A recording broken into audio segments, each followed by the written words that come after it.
Exhibit A. Picture a thriller movie. A woman gets killed. Her brother is devastated, determined to find the killer. He's a prosecutor, or let's say he's a prosecutor or a detective. Normally, he's good at his job, but this time it's personal. He spends extra hours researching, investigating, and even when the case gets closed due to a lack of evidence, he does not relent. He continues until the case is finally reopened for investigation. The killer is caught and brought to books, and he feels fulfilled. Exhibit B. A young lady watches how her mother, has a single mother, struggled to raise her and her siblings. She saw the stress she went through, the emotional trauma she went through due to abandonment from her father, and she vowed to herself that that would never be her experience. She went to college, she studied well in school, she avoided big relationships, and eventually she started a business and started a family with the love of her life. These two people have one thing in common, and that's what we're going to be talking about in today's video. Welcome to my YouTube channel. Discipline is a non-negotiable trait that you must have if you want to build anything sustainable. We all know this in theory, of course, but in practice, it's not so easy, it's not so straightforward. And there are so many tips online, so many advice that you can hear and find. Wake up early, go to bed early, eat this, eat healthy, work out, keep your phone in another room when you're working. But it doesn't really matter how many tips you hear if you're not a very motivated person. If you're not very motivated to change something about your life, you're not going to make any changes. So that's what we're going to be discussing today: your motives, your motivations. I started to see a narrative being spun around, and initially it sounded cool, but after a while it started to sound really weird to me. Have you ever heard the discipline is all you need, motivation is overrated?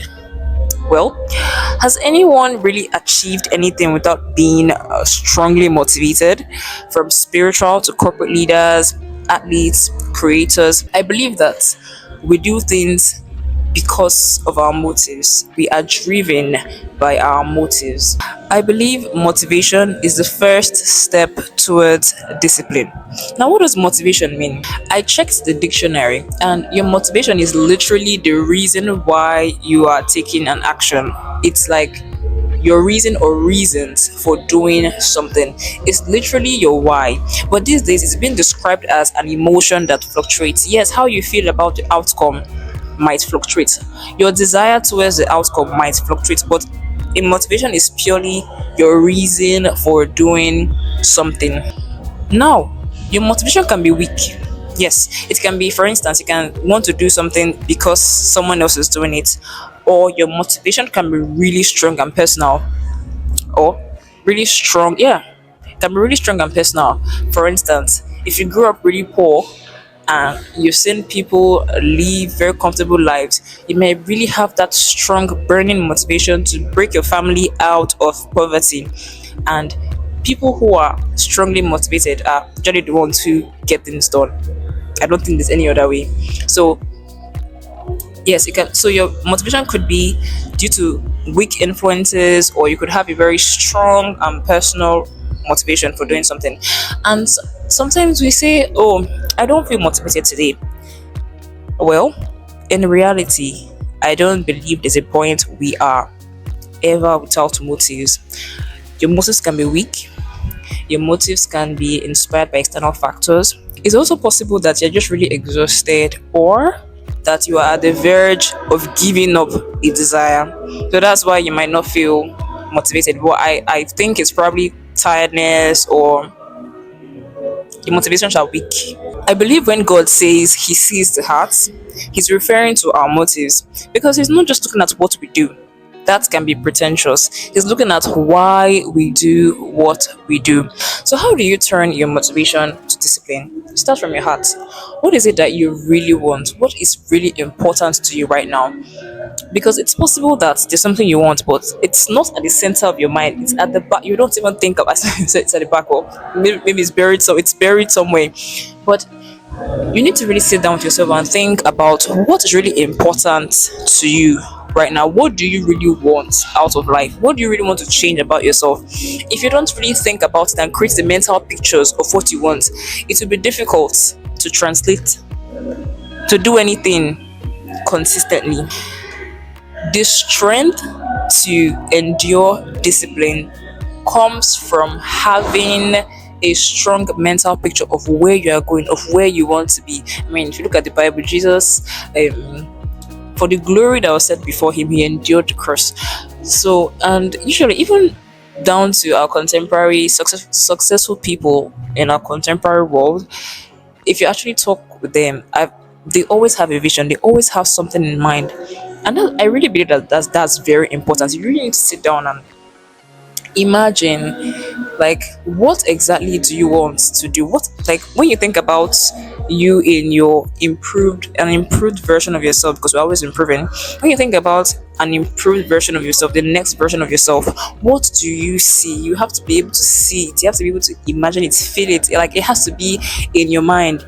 And that is really the first step if you're trying to build discipline. Having that mental picture that pushes you, that propels you to take the actions that you need to take. As a man thinks in his heart, so he is. The more you think about something, the more you are likely to act on it. Nobody just wakes up and abruptly decides that to change something significant. No, they've thought about it, they've meditated, they've ruminated on the thoughts. And so, if you want to change something about your life, it has to be the front and center in your mind. There must be a reality that you're itching, that you are burning to see. You must be desperate for change. You must be frustrated with your current reality. Yes. Hello there. If you've watched this video up to this point and you like what you're hearing, you will definitely enjoy reading my newsletter. Please go into the description and subscribe now. Thank you. If you're not frustrated enough, it doesn't really matter what somebody tells you. It doesn't really matter how many self-help books you read. They're not going to help you help yourself. But when you have that desire, when you have that image in your mind of what you're trying to create, when you have something that you really, really want to translate into reality, you want it to become a reality so bad. Like, if I wanted anything so bad, you will understand what I'm talking about. Like, if you have ever gone out of your way for anything, then you know what it means to be strongly motivated to do something. So your goal is to be intentional with your imagination. Use your cognitive ability to think about what you would like to see in your life. Ask yourself questions like, why am I behaving like this? What would I like to change? What would I like to do better? What kind of person do I want to be? This is actually a question I asked myself recently.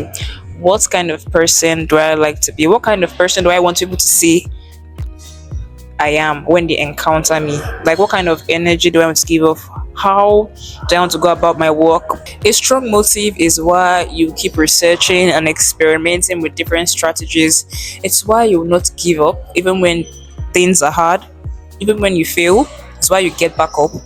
A strong motive is why you look at yourself and be like, oh, I'm spending too much time on social media. Like, I need to really control how I use my time. A strong motive is why you're going to seek out inspirational stories, people who have done something you're trying to do, because you want to learn from them, because you want to be inspired by their stories. A strong motive is why you will do things without somebody breathing down your neck, because you have a picture in mind of something that you want to achieve. And if you have ever gone out of your way to get something done, you understand what I'm talking about. So just think about it. What can't you stand about yourself? What don't you like about your current reality? What would you like to change? And how much do you want to change it? How badly? Like, are you willing to give months? Are you willing to give years? Are you willing to stay there even if it's hard for the future that you want? And that tells me how motivated you are. I believe motivation is important for discipline. I believe it sustains, it inspires, it also sustains discipline. If not, then we'll just be robots maintaining strict routines because it's cool. And I don't subscribe to that. Like, there's always a vision in mind for anybody who subjects themselves to strict routines, and all of those things. So, and I am aware that there are other factors that influence discipline. For instance, your environment, and making sure that your environment enables the habits or the actions or the tasks that you're trying to take on. So there are a lot of other factors, but the vision you have in mind, your motivation, very important, is the first step. So thank you so much for watching to the end. If you got to the end, thank you so much. Please leave a comment. I would like to hear what you think about motivation. Do you feel it's overrated? Why do you feel so? And do you agree with me? Why do you agree? So I would like to hear your thoughts. So until next time, light and increase. Bye.